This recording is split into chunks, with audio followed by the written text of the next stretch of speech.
Lo que realmente pasó en la Casa Cañitas, crónica oscura de una ouija en México. La primera vez que alguien le habló a Ana de la Casa de Cañitas fue en la fila de las tortillas, una tarde calurosa de mayo en la colonia Popotla. El sol pegaba fuerte sobre las láminas de los puestos, pero de vez en cuando corría un aire frío raro, de esos que te ponen la piel chinita sin saber bien por qué. Ana, con el mandado en una mano y el uniforme de limpieza todavía puesto, escuchaba a dos señoras platicar detrás de ella. «Dicen que otra vez se metieron unos morros a jugar ouija a la casa», comentó una, bajando la voz. «La de Cañitas, ya sabes, la más embrujada de México». «Pues también qué ganas de buscarle», respondió la otra. «Desde los 80 se sabe que ahí pasan cosas feas. Luego salen llorando que se les subió algo». Ana fingió que no escuchaba, pero por dentro se acomodó la frase «la más embrujada de México». Conocía de oídas la leyenda, claro. Cualquiera que hubiera crecido en la Ciudad de México había escuchado el nombre de Cañitas alguna vez, la casa donde jugaron ouija y se desató una maldición, la casa del libro, del cazafantasmas, de las muertes misteriosas. Pero para ella, hasta ese día, no era más que eso, una historia que mencionaban en la tele cuando querían espantar a la audiencia. Antes de seguir con esta historia, si te gustan los relatos de horror muy humanos, basados en lugares reales de México y en lo que puede pasar cuando el miedo se mezcla con la injusticia, te invito a suscribirte al canal y a decirme en los comentarios desde dónde nos estás escuchando. Eso ayuda muchísimo a que estas historias lleguen más lejos y a que yo pueda seguir contándolas.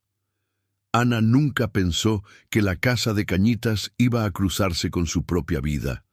A sus 35 años, vivía con su hija adolescente en un cuartito rentado en Tacuba y trabajaba limpiando oficinas por la mañana y casas por la tarde. No tenía tiempo para fantasmas. Bastante tenía con los vivos que la hacían sentir invisible todos los días. La agencia de limpieza para la que trabajaba comenzaba a quedarse sin clientes después de la pandemia. Muchos patrones recortaron gastos extras, y entre esos gastos aparecía siempre la línea de muchacha que limpia. Un lunes, la coordinadora las reunió a todas en un cuarto chiquito con olor a fabuloso. «Chicas, hay una oportunidad nueva», anunció. «Un cliente quiere servicio de limpieza y mantenimiento en una casa antigua que está reabriendo. Pagan bien, pagan puntual. Es por la zona de Popotla». «¿Qué casa es?», preguntó alguien. La coordinadora hizo una mueca. «Es una casa con historia», dijo. «La de Cañitas». El silencio cayó como cubetazo de agua fría. Algunas se rieron nerviosas, otras se persignaron. «Ni loca me meto ahí», soltó una. «Mi tía dice que un primo suyo terminó loco por ir de chismoso». «Ay, son cuentos», respondió otra. «Lo que quieren es asustarnos para quedársela barata». Ana se quedó callada, pero la coordinadora la miró. «Ana, tú vives relativamente cerca», dijo, «y siempre has cumplido. Si te animas, el trabajo es fijo, de lunes a sábado, mañana y tarde. Es mantenerla habitable, barrer, trapear, quitar polvo, apoyar cuando vayan investigadores o gente que haga recorridos. Tú sabes, eso está de moda otra vez». La palabra fijo le golpeó el corazón. Su hija, Sophie, iba a entrar a la preparatoria y necesitaban dinero para uniformes, pasajes, libros. El papá de la niña se había desentendido hacía años. Ana no podía darse el lujo de rechazar algo así. «¿Y hay seguro?», preguntó, con la voz más firme de lo que se sentía. «Sí», respondió la coordinadora. «El dueño es un tipo que hace contenido de terror. Ya sabes quién. Quiere reactivar el lugar. No está todo formalizado, pero hay contrato y prestaciones básicas. Lo único es que... pues sí, la casa tiene su fama. Si eres muy miedosa, mejor no». Ana pensó en noches completas, limpiando oficinas vacías en Insurgentes, escuchando cómo crujían los plafones y sonaban las alarmas sin motivo. Pensó en las veces que había sentido escalofríos en edificios donde, según los guardias, se apareció un licenciado que se aventó del piso 10. Al final, el miedo nunca había pagado la renta. «Yo voy», dijo levantando la mano. Las demás la miraron con una mezcla de respeto y lástima. «No más no vayas a salir en la tele luego», bromeó una, para romper la tensión. Ana sonrió de lado. «En la tele ya salen otros», respondió. «Nosotras no más salimos en las listas de nómina, cuando nos va bien». La primera vez que vio la casa de Cañitas en persona fue diferente a cualquier imagen que hubiera visto en Internet. No era solo la casa más embrujada de México, como decían los encabezados.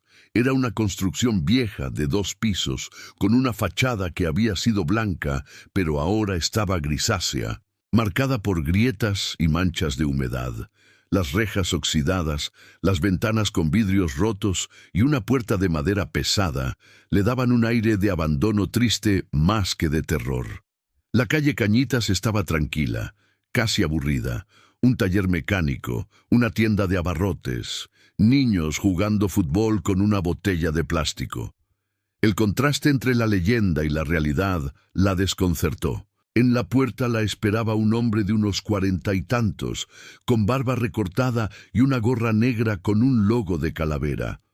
Tenía la energía nerviosa de alguien acostumbrado a hablar frente a cámaras. «¿Ana?», preguntó. «Sí, señor. Soy Julio», se presentó. «Trabajo con Carlos en el proyecto de reactivación de la casa. Ya sabes, recorridos, contenido, todo eso. Pero para eso necesitamos que la casa no huela a encierro. Y ahí entras tú». Entraron. El olor a polvo y humedad la golpeó como una pared.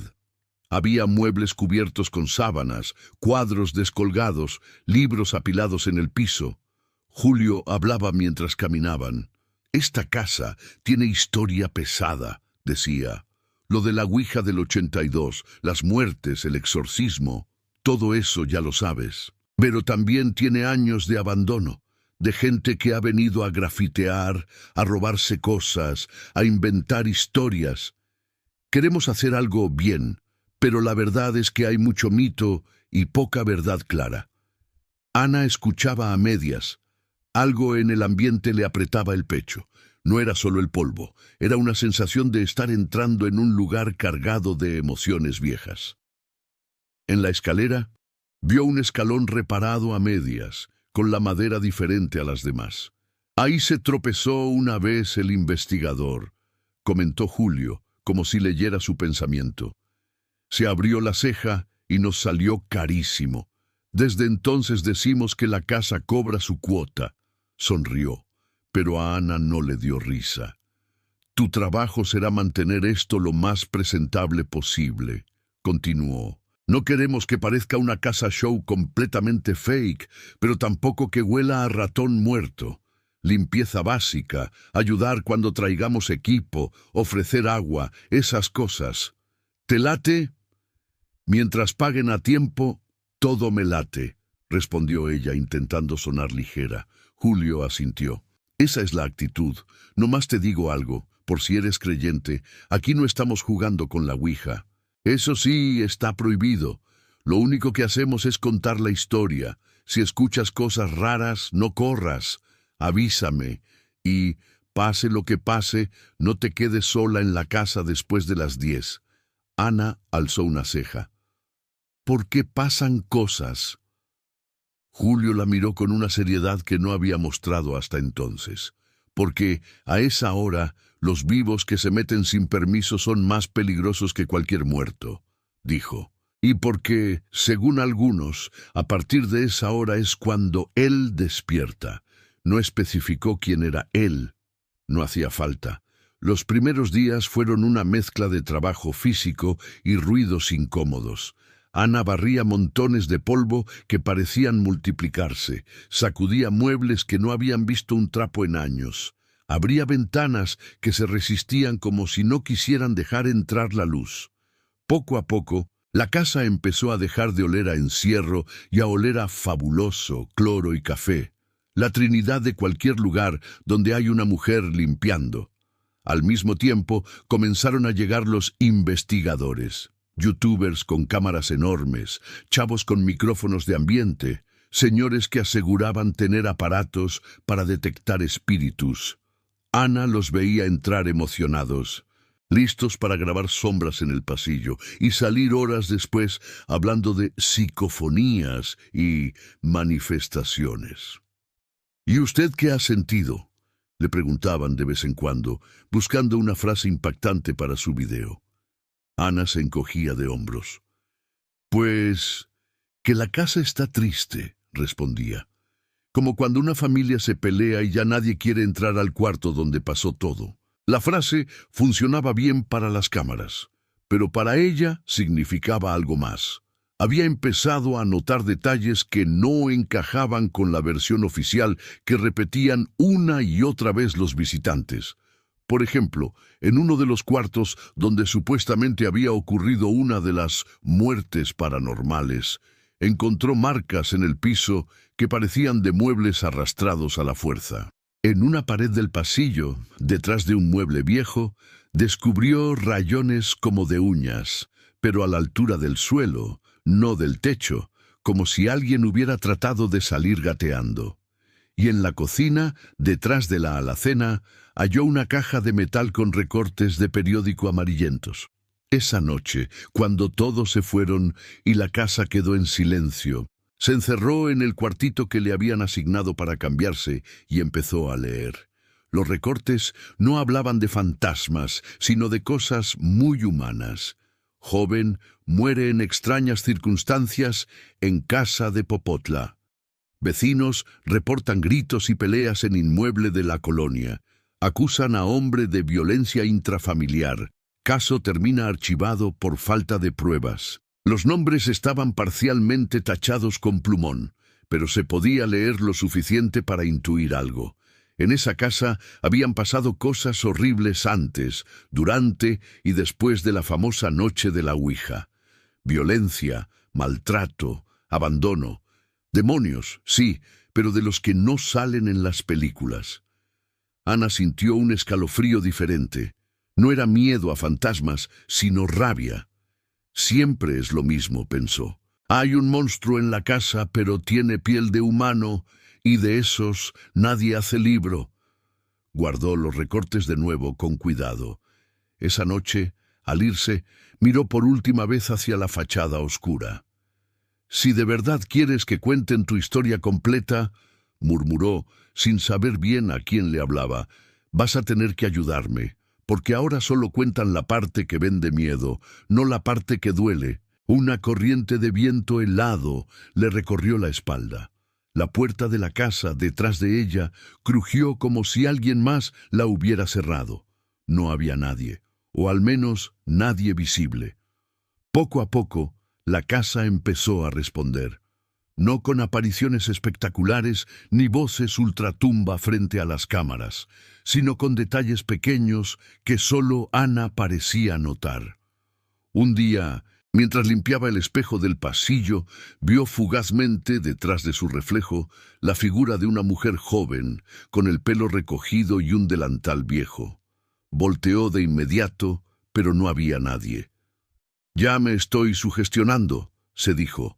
«Tanta historia de la Ouija y uno empieza a ver cosas». Sin embargo, cuando volvió a mirar el espejo, notó algo escrito en el empañamiento que había dejado al respirar cerca del cristal. 3 letras torpes, como hechas con un dedo que no estaba ahí. Loop. Pasó el trapo, nerviosa. El empañamiento desapareció. Cerró el cuarto y se obligó a pensar en otra cosa. Pero el nombre incompleto se le quedó clavado en la mente. Esa misma semana, revisando de nuevo los recortes, encontró uno que hablaba de una adolescente que había desaparecido de la casa años después del caso de la Ouija. La nota no tenía foto, pero sí un nombre completo: Lupita. La piel se le erizó. ¿Eres tú?, preguntó en voz baja, sintiéndose ridícula, sola en la cocina de una casa vieja. Un vaso mal acomodado en la repisa se cayó de golpe, haciéndose pedazos en el piso. Ana dio un brinco. «Bueno, tampoco te enojes», balbuceó. «Nomás estoy preguntando». Recogió los vidrios con manos temblorosas. No sabía si estaba hablando con un fantasma, con su propia imaginación o con una mezcla de ambas. Lo que sí sabía era que alguien, Lupita, la casa, su propia conciencia, le estaba pidiendo que mirara más allá de la leyenda oficial. Y lo que encontró cuando empezó a preguntar discretamente a los vecinos fue aún más perturbador. Una señora que tenía años viviendo frente a la casa le dijo: «Mira, mija, aquí han venido reporteros, investigadores, youtubers, de todo. Todos quieren que les cuente de los fantasmas y de la ouija, pero nadie pregunta por la muchacha que salió llorando esa noche y nunca volvió, ni por los gritos que se oían antes de que se hicieran famosos. Yo vi ambulancias entrar más de una vez. Esas no salen en el libro». Un señor del taller de la esquina agregó: «Aquí lo que hubo siempre fue gente con problemas, borracheras, pleitos. Lo de los espíritus será, pero yo también vi al dueño tratar mal a los suyos, y eso sí que espanta. Hay muertos que no necesitaban tabla para aparecerse. Eran los que vivían ahí». Ana empezó a atar cabos. La casa de Cañitas no era solo el escenario de un caso paranormal. Era, ante todo, el escenario de una familia rota, de violencias calladas, de vecinos ignorados. Y todo eso quedaba enterrado cuando las cámaras se enfocaban en los golpes en la pared y las sombras en el pasillo. La pregunta que comenzó a rondarle la mente fue peligrosa. ¿Qué pasa cuando una historia de horror real se maquilla con fantasmas para que la gente no mire al verdadero responsable? Cuanto más pensaba en eso, más se daba cuenta de que, de alguna manera, la casa la había escogido a ella para hacer una crónica distinta. No la del cazador de fantasmas que salía en televisión, sino la de la muchacha de limpieza que veía lo que todos los demás pisaban. Fue entonces cuando decidió empezar su propio cuaderno. No uno de apariciones, sino de detalles humanos. Nombres de vecinos, fechas de ambulancias, fragmentos de conversaciones, recortes de periódico, sus propias impresiones. Lo escondió en un hueco detrás de la alacena, junto a la caja metálica, como si supiera que ese lugar era ya un pequeño archivo secreto de la casa. Un archivo que, tarde o temprano, alguien tendría que leer para entender lo que realmente pasó en Cañitas. Y aunque aún no imaginaba cómo, Ana empezaba a sentir que, igual que ella limpiaba el polvo de los muebles, le tocaba también ayudar a limpiar la historia de la casa, quitándole la mugre de la mentira y dejando al descubierto las manchas verdaderas, esas que no se quitan ni con cloro ni con fabuloso. Porque, a veces, el horror no viene del más allá, viene de lo que nadie quiso ver mientras estaba vivo. Ana empezó a notar que la casa reaccionaba distinto según quien entrara. Cuando llegaban adolescentes con cámaras del celular buscando contenido paranormal para TikTok, el ambiente se volvía denso, pegajoso, pero los ruidos se quedaban en lo mismo de siempre: golpes lejanos, puertas que cerraban mal, la tubería que gemía. En cambio, cuando aparecía alguien que de verdad tenía una historia dolorosa que contar, el aire se ponía frío, como si la casa estuviera poniendo atención. Un jueves por la tarde, mientras Ana trapeaba la entrada, vio llegar a una mujer de unos 40 años, con el cabello recogido en una coleta apretada y una bolsa sencilla cruzada al pecho. No traía cámaras ni aparatos. Solo miraba la fachada con una mezcla de miedo y rabia. «Buenas tardes», saludó Ana, deteniendo el trapeador. La mujer dudó antes de responder. «¿Aquí puedo pasar?», preguntó. «No vengo a grabar ni nada, solo necesito ver». Ana miró hacia adentro. Julio no estaba. Había salido a reunirse con unos productores. La casa estaba oficialmente cerrada al público por ese par de horas. «No hay recorridos ahorita», dijo Ana con cautela. «No quiero recorrido», insistió la mujer. «Yo viví aquí, hace muchos años». La frase le pegó a Ana en la boca del estómago. «¿Vivió aquí?», repitió. La mujer asintió. «Me llamo Lucero», dijo. «No soy famosa ni nada. Fui una más de las que nadie entrevistó cuando todo esto se volvió un show. Mi mamá trabajaba aquí cuando pasó lo de la Ouija. Yo era niña. Luego nos fuimos, pero lo que se cuenta no es lo que vimos nosotras». Ana se hizo a un lado. «Pase», dijo, sin pensarlo demasiado. «Pero si llega el señor Julio, le va a querer cobrar». «Que me cobre», respondió Lucero. «Ya me cobraron tantas cosas aquí que una más da igual». Entraron. El interior de la casa estaba más ordenado que cuando Ana llegó por primera vez. Menos polvo, algunos muebles descubiertos, veladoras decorativas, en lugares estratégicos. Pero Lucero la miraba como si estuviera viendo dos tiempos superpuestos, el de su memoria y el actual. «Ese escalón», señaló uno a la mitad de la escalera. «Ahí se cayó mi mamá una vez. Cuando la empujaron». Ana se detuvo en seco. «¿Quién la empujó?», preguntó. Lucero apretó la mandíbula. «Alguien que luego salió en la tele diciendo que aquí un demonio tiraba a la gente», respondió. «Más fácil echarle la culpa a un espíritu que a tu propio coraje». Se acercaron a la sala. Lucero tocó el marco de una puerta, acariciando la madera. «Aquí fue donde pusieron la Ouija», dijo. «Todos dicen que nadie sabía a lo que se enfrentaba, que fue un juego inocente. Pero esa tabla ya se había usado antes. La traían sacada del closet cada vez que alguien quería impresionar a las visitas. A mí me daba miedo, pero también me dio coraje ver cómo empezaron a culparla de todo lo que ya estaba roto». Ana escuchaba, sintiendo que cada palabra encajaba con lo que ella misma había sospechado. «Yo encontré recortes», confesó, «de pleitos, de violencia, antes y después de la noche famosa». Lucero asintió. «Claro», dijo. «Aquí ya había gritos mucho antes de que alguien dijera: espíritu, manifiéstate». Mi mamá dormía con un ojo abierto, porque las peleas de pareja eran constantes. Hubo golpes, hubo insultos, hubo cosas horribles que nunca salieron en el libro.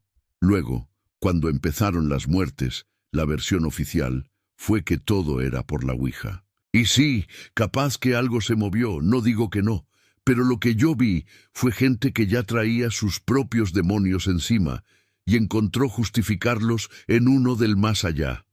Ana sintió un escalofrío que no venía de la casa, sino de la claridad de esas palabras.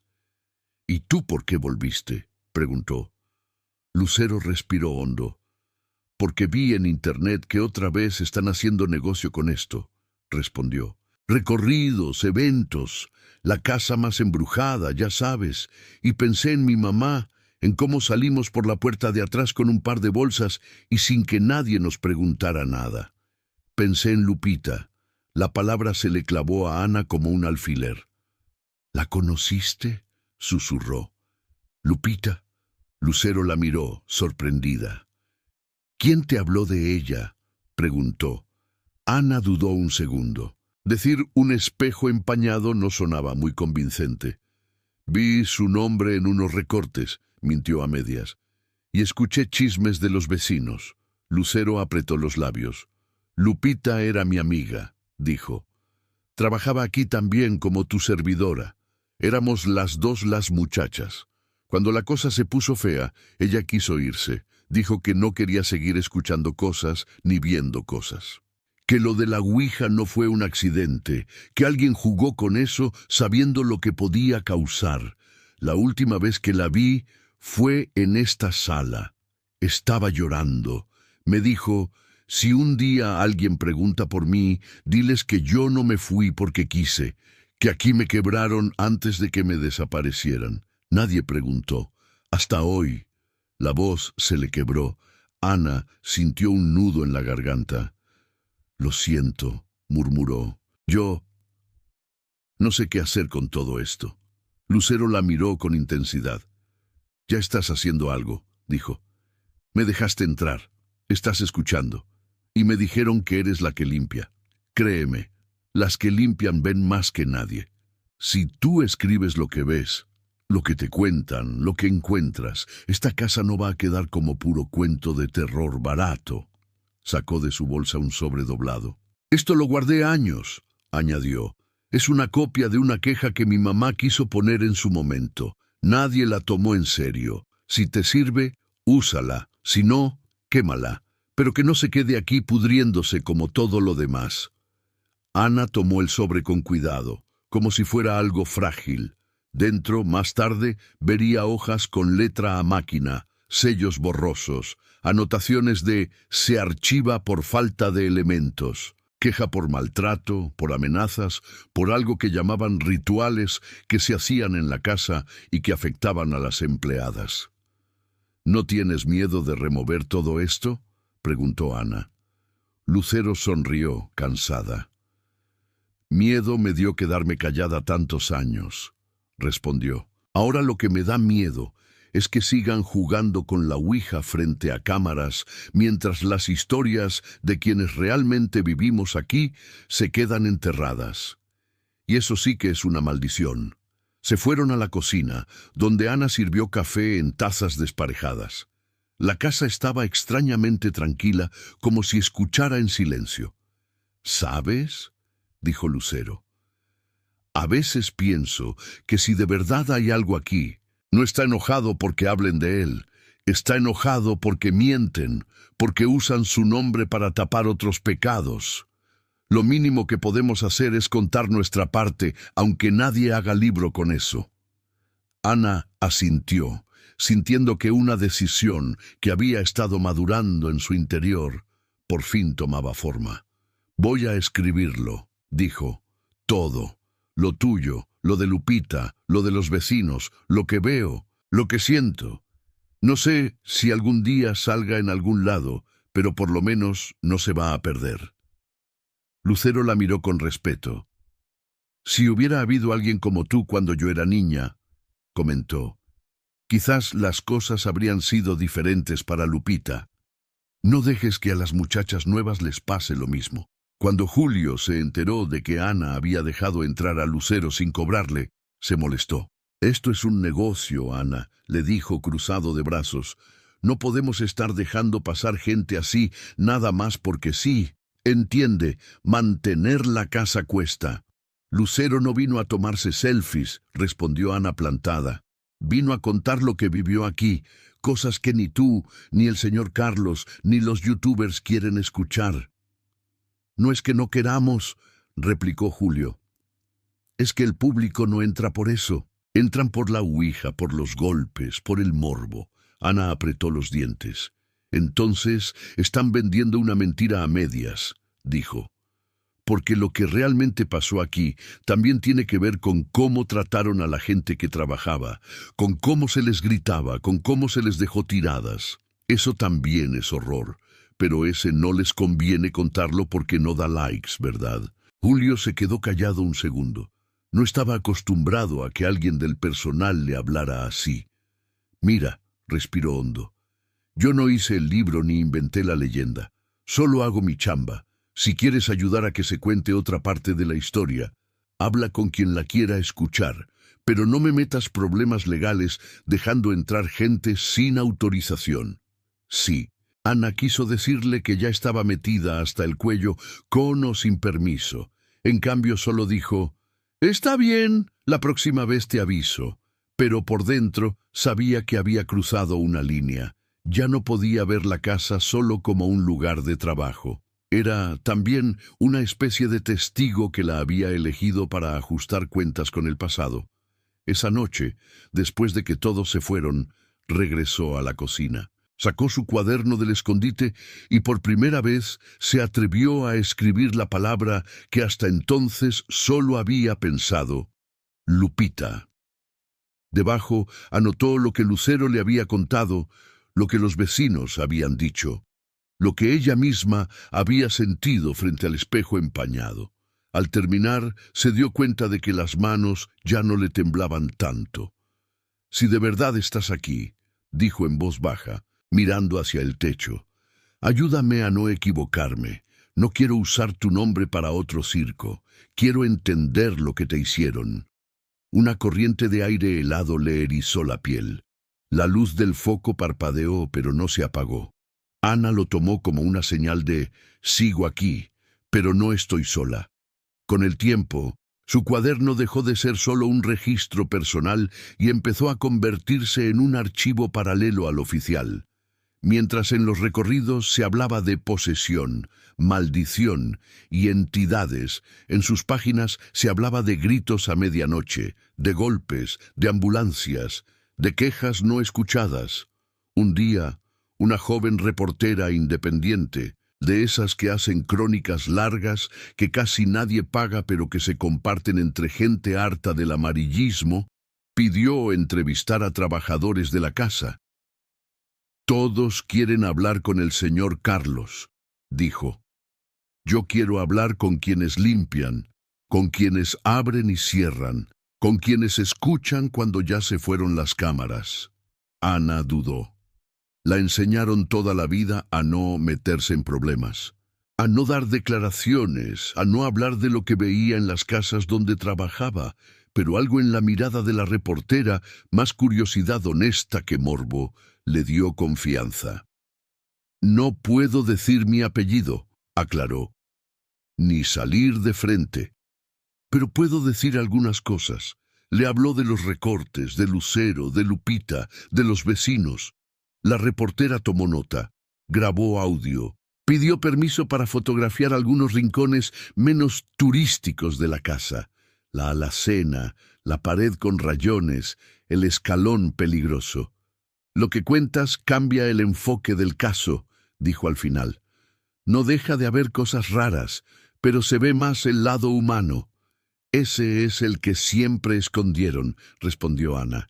«Es más fácil culpar al diablo que admitir que un hombre fue violento. El diablo no va a demandarte, pero la gente sí». La crónica salió semanas después en un portal pequeño, pero con lectores fieles. El título no buscaba asustar, sino cuestionar. Cañitas, las otras voces de la casa embrujada. No se viralizó como los videos de jumpscares, pero empezó a circular en grupos de debate, entre vecinas interesadas, entre colectivos feministas que hablaban de cómo muchas historias de violencia se maquillan de lo paranormal, para que nadie mire al verdadero agresor. Julio la leyó en su celular, frunciendo el ceño.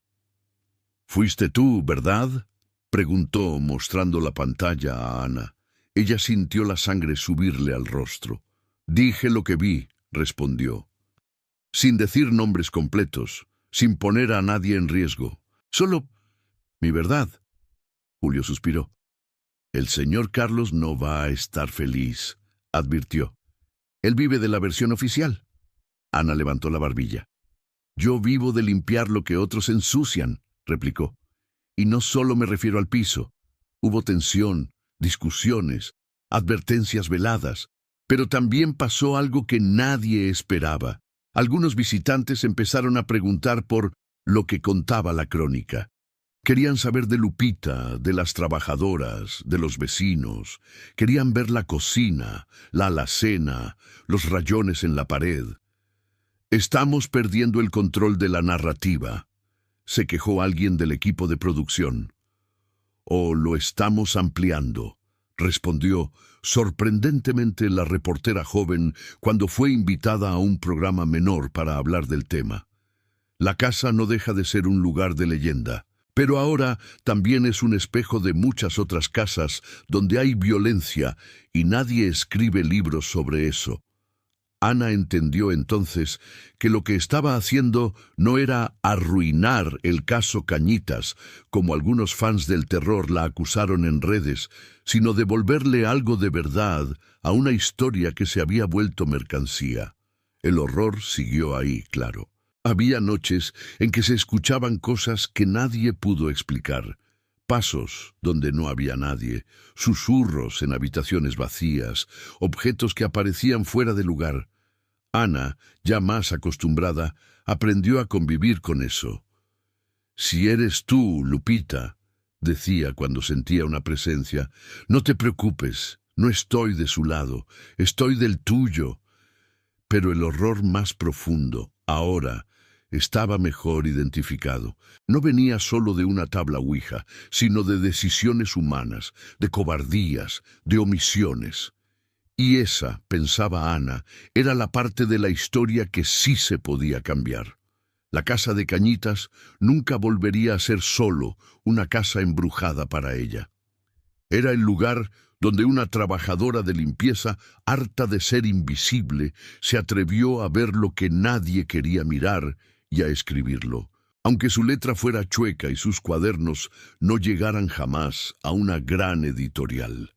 Y mientras alguien, en algún rincón de México, repitiera el nombre de Lupita no como un espíritu más del caso Cañitas, sino como una muchacha que quiso irse y no la dejaron, lo que realmente pasó en esa casa no se perdería del todo en el ruido de los programas de televisión, ni en los gritos falsos de los videos de miedo. Seguiría ahí, guardado en la memoria de quienes limpian, escuchan y se atreven a contar, aunque nadie les dé crédito en los créditos finales. Con el tiempo, la casa empezó a volverse menos espectáculo y más lugar incómodo. No porque dejaran de venir los curiosos, sino porque cada vez eran más los que llegaban con preguntas distintas. Ya no solo dónde se movió la ouija, sino qué pasó con la gente que trabajaba aquí. ¿De verdad hubo denuncias? ¿Quién era Lupita? Los guías tenían que ajustar su discurso sobre la marcha. Hay una versión oficial y otras que han ido saliendo, decían, mirando de reojo a Ana. La casa tiene muchas capas. Ana seguía limpiando, pero ahora su presencia pesaba de otra forma. Algunos visitantes la saludaban con respeto, otros la miraban con curiosidad, sabiendo, porque la crónica ya corría por ahí, que ella era la muchacha que se metió con el caso. Una tarde, mientras trapeaba la sala, llegó un grupo de estudiantes de psicología de una universidad pública. Su profesora, una mujer de lentes grandes y voz suave, se acercó a Ana al final del recorrido. «Nos interesa mucho la dimensión humana del miedo», le explicó. «Cómo las personas usan lo paranormal para explicar traumas que no saben nombrar. ¿Aceptaría hablar con mis alumnos unos minutos sobre lo que ha visto aquí?» Ana dudó, mirando su trapeador.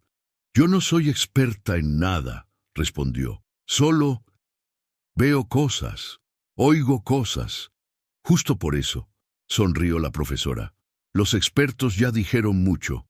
Falta escuchar a quienes están todos los días aquí». Se sentaron en círculo en la sala, en el mismo lugar donde décadas atrás se había puesto la ouija. Los estudiantes la miraban atentos, con libretas abiertas. «La pregunta es sencilla», dijo la profesora. «¿Qué es lo que más miedo te ha dado en esta casa?» Ana se tomó un momento antes de responder. «Al principio pensé que me daba miedo ver algo», dijo. «Una sombra, una cara en el espejo, ya saben. Luego me di cuenta de que lo que más miedo me daba era oír cómo hablaban algunos de los que vienen a grabar, cómo inventan cosas, cómo exageran, cómo usan nombres de gente que sí sufrió aquí como si fueran personajes. Me dio miedo que la historia se quedara en qué susto y nunca en qué injusticia». Los alumnos anotaban rápido. «Después», continuó, «lo que más miedo me dio fue ver los papeles, Las quejas archivadas, los recortes, las firmas, porque ahí ya no había espíritus a los que echarles la culpa. Había funcionarios, había familiares, había gente viva que decidió no ver. Da más miedo darse cuenta de que tu propia ciudad está llena de casas como esta, donde pasa algo fuerte y luego se tapa con «se les metió el diablo», para no hablar de golpes, de abusos, de silencios. Uno de los estudiantes levantó la mano. «¿Y ahora?», preguntó. «¿A qué le tienes miedo ahora?». Ana miró alrededor, la escalera, las paredes, la puerta. «Ahora me da miedo acostumbrarme», dijo. «Que un día deje de indignarme, que vea otra Lupita en otra casa y diga, así es la vida. Por eso escribo, porque escribir me recuerda que lo que pasa aquí no es normal, no debería ser normal». La profesora la observó con atención.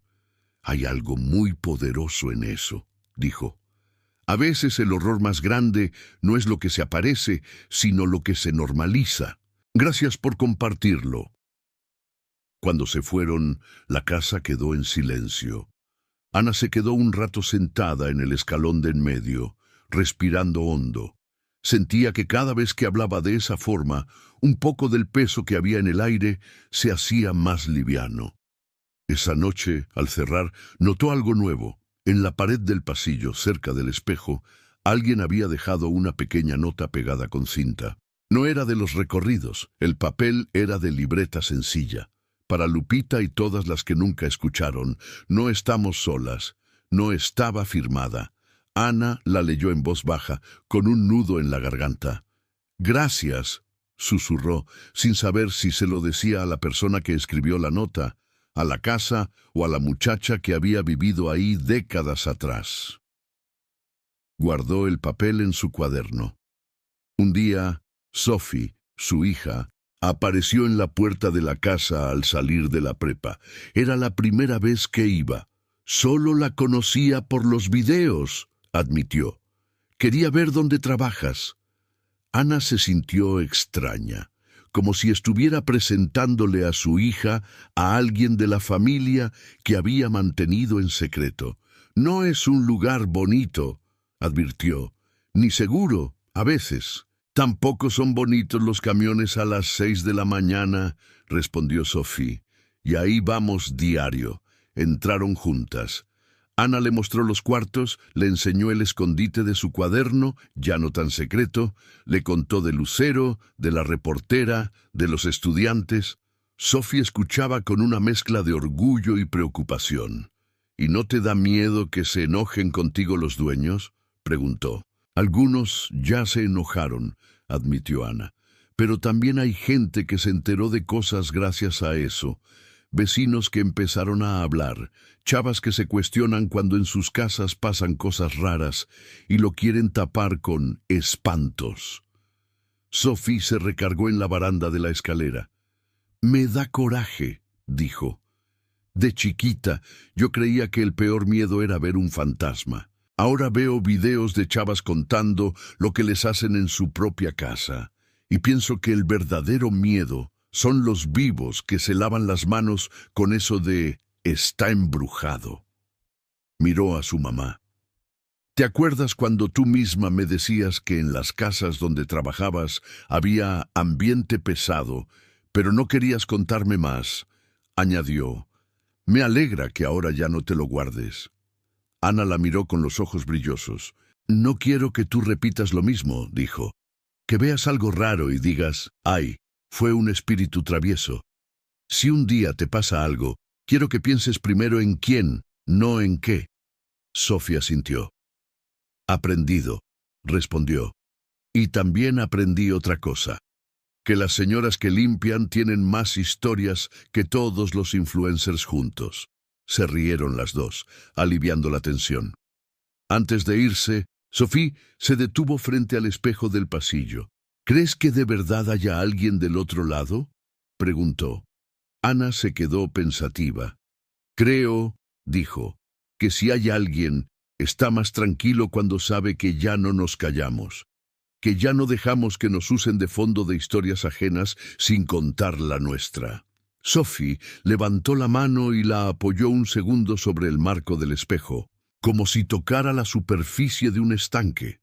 Entonces, gracias, quien seas, susurró, porque tu historia hizo que mi mamá se atreviera a escribir la suya. El reflejo devolvió solo sus rostros, ninguna figura extra, ninguna sombra dramática, y sin embargo, las dos salieron de la casa con la clara sensación de no haber estado solas. Los años siguieron pasando. La leyenda de Cañitas nunca desapareció del todo del imaginario mexicano. Seguía habiendo videos, libros viejos, chistes, referencias en programas de radio. Pero, entre todo ese ruido, la crónica de Ana y de otras personas empezó a circular como una corriente más profunda, menos visible, pero constante. Algunas cosas cambiaron, ciertos recorridos incluyeron, por presión, una parte dedicada a las trabajadoras y vecinos de la casa, ya no solo a la Ouija. Un par de documentales serios entrevistaron a Lucero, a la reportera, incluso a Ana, aunque ella insistió en aparecer con el rostro parcialmente oculto. Otras cosas no cambiaron tanto. Siguió habiendo gente que llegaba buscando solo un buen susto de fin de semana.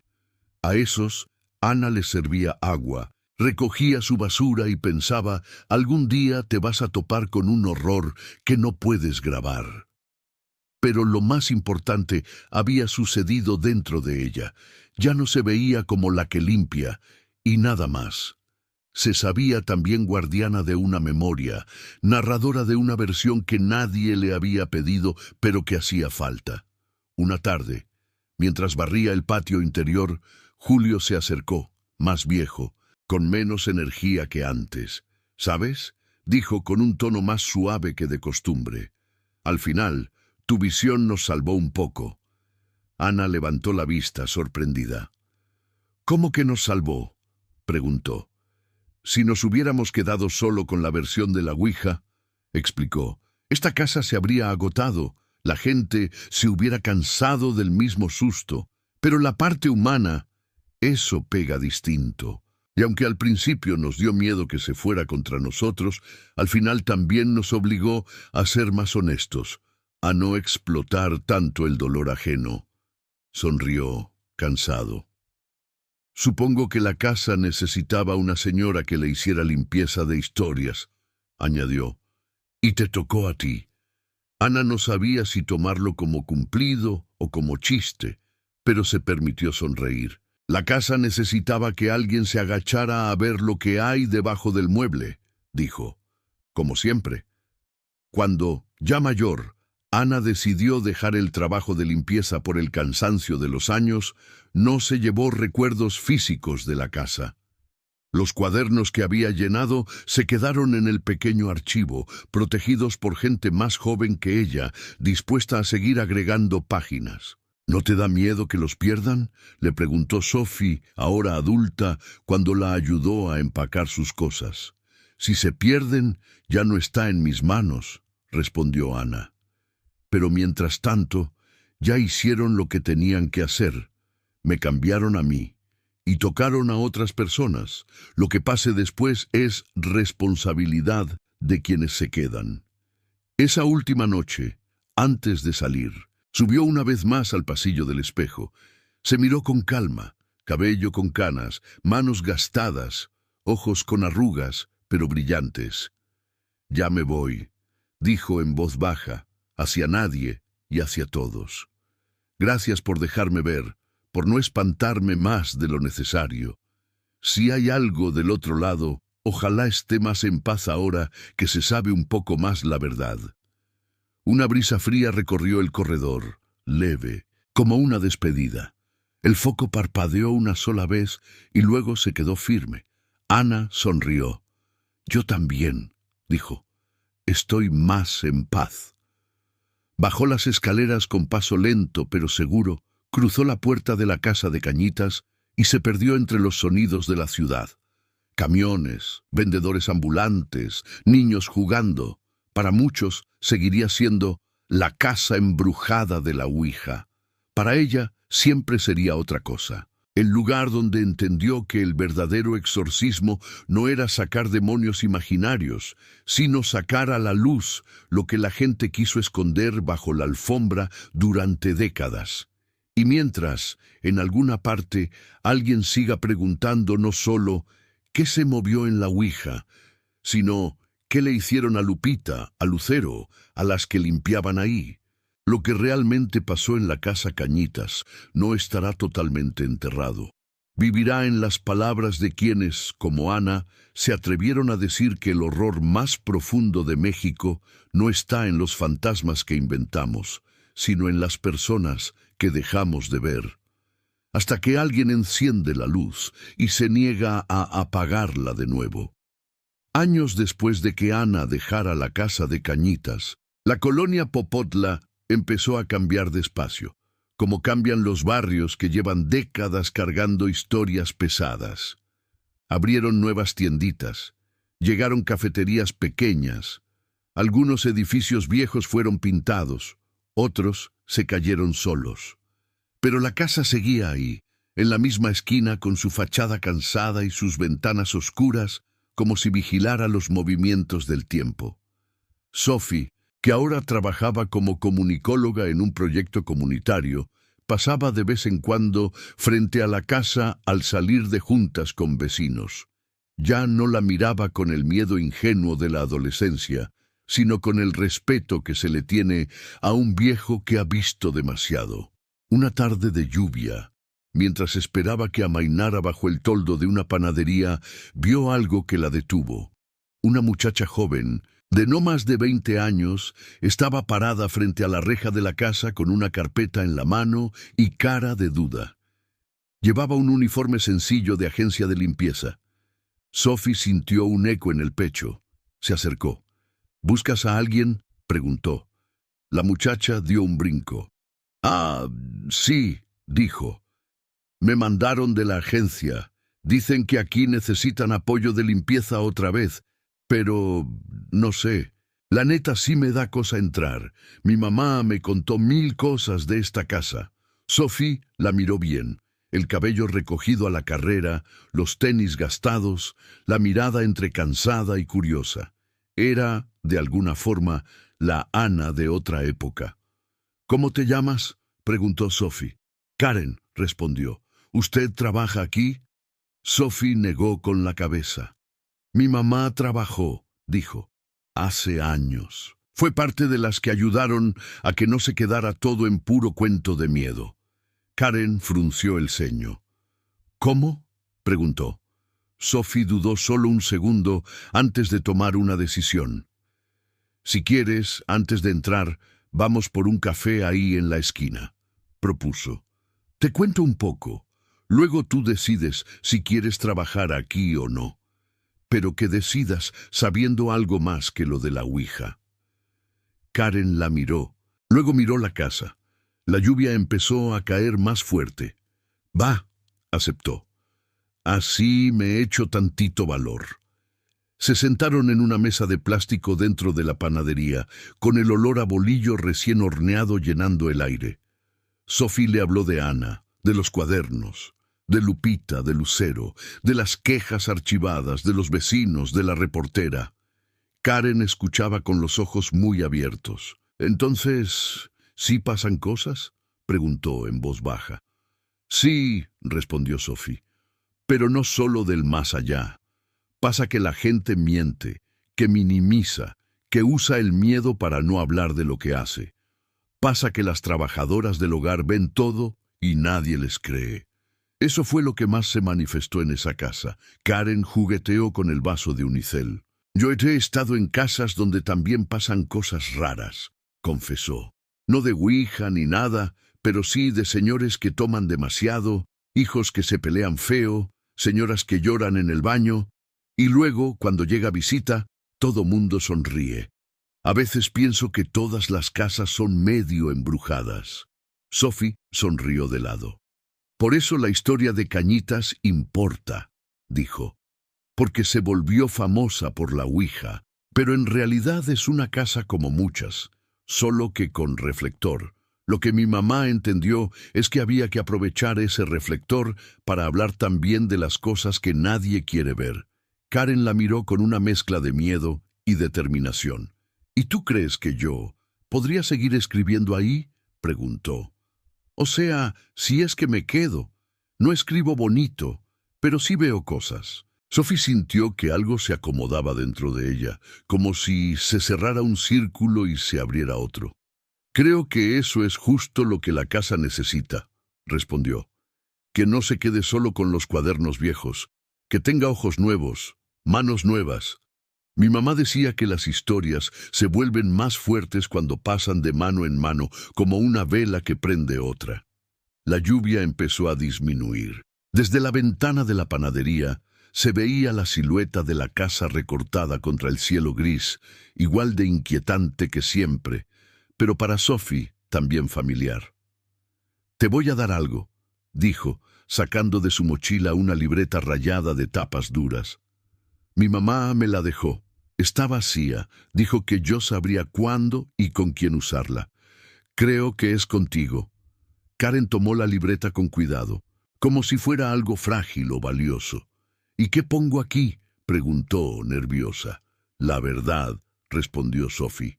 «Lo que veas, lo que escuches, lo que te cuenten, lo que sientas, sin adornar, sin quitar.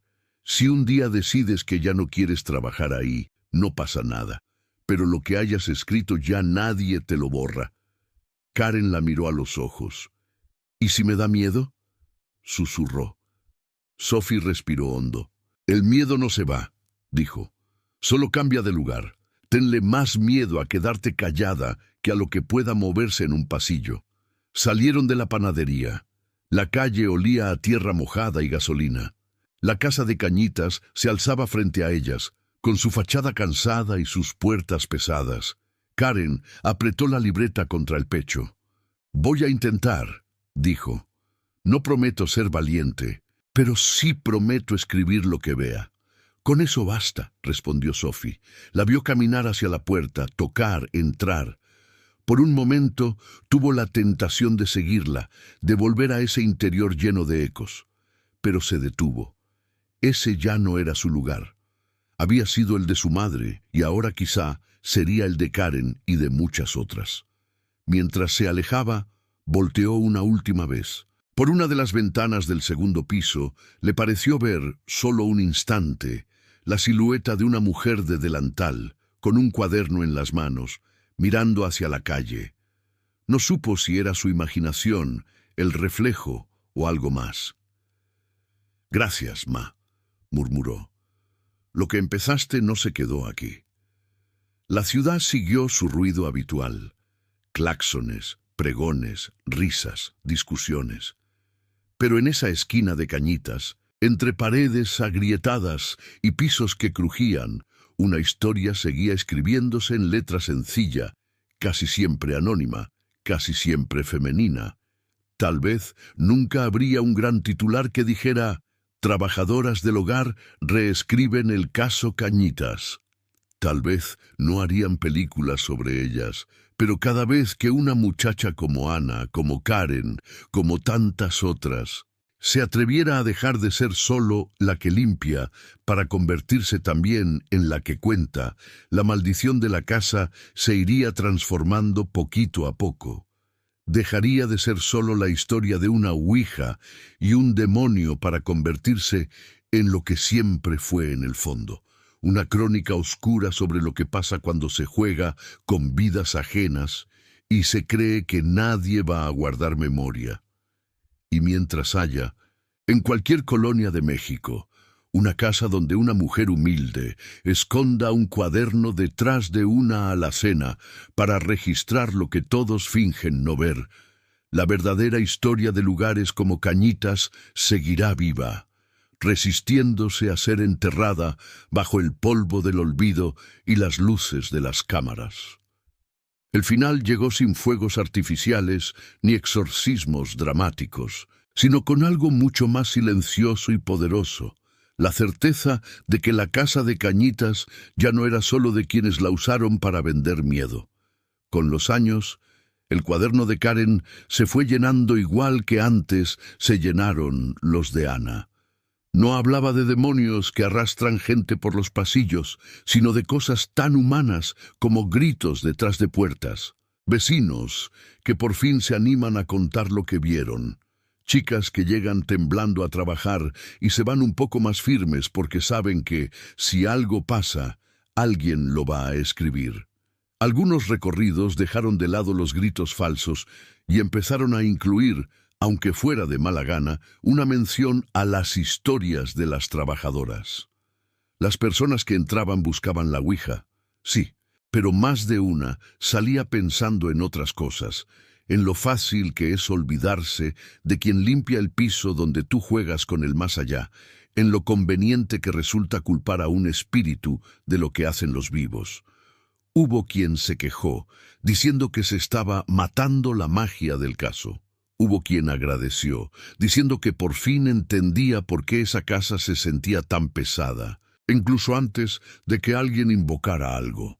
Ana envejeció lejos de la casa, pero no de la historia. A veces, cuando Sophie le llevaba un recorte de internet o le leía un hilo donde se mencionaba su nombre sin saber que hablaban de ella, la vieja sonreía desde su sillón sencillo. No necesitaba reconocimiento público. Su satisfacción estaba en otra parte, en saber que, gracias a lo que se atrevió a escribir con miedo, otras muchachas tendrían un poco menos de silencio encima. Una noche de Día de Muertos, Sophie y Karen se encontraron frente a la casa, sin haberse puesto de acuerdo. Ambas llevaban en las manos una veladora pequeña. No hicieron altar, ni fotos, ni show. Solo encendieron las velas y las dejaron junto a la reja, entre flores marchitas y colillas de cigarros. Por Lupita, dijo Karen. Por todas, añadió Sophie. El viento movió la flama, pero no la apagó. Dentro, la casa crujió, como si se acomodara sobre sus propios recuerdos. Ya no era la misma que se presentaba invicta en portadas de libros sensacionalistas. Ahora estaba habitada también por nombres que antes no importaban. Ana, Lupita, Lucero, Karen, las vecinas sin apellido ilustre. Desde la banqueta de enfrente, un grupo de adolescentes se tomó una foto haciendo muecas de susto para las redes. No sabían nada de cuadernos ni de quejas archivadas, pero, sin darse cuenta, su imagen quedó capturada con las velas al fondo, prendidas a ras de suelo.